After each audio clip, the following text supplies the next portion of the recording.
Right, so another day and another hole that somehow connects to some deep underground abyss.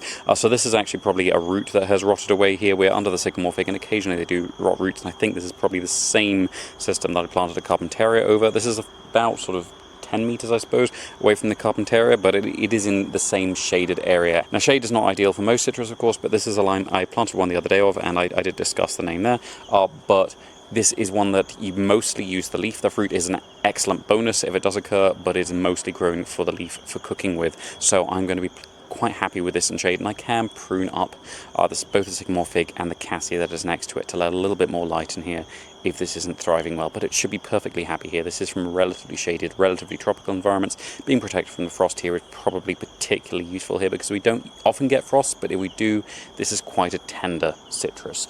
And because this is going to be a relatively crowded area, I'm not going to be using an aloe as its sort of prickly barrier around it. I'm going to be using one of the Sansevieras as well because they do very well with shade, but also they're different enough from the aloes.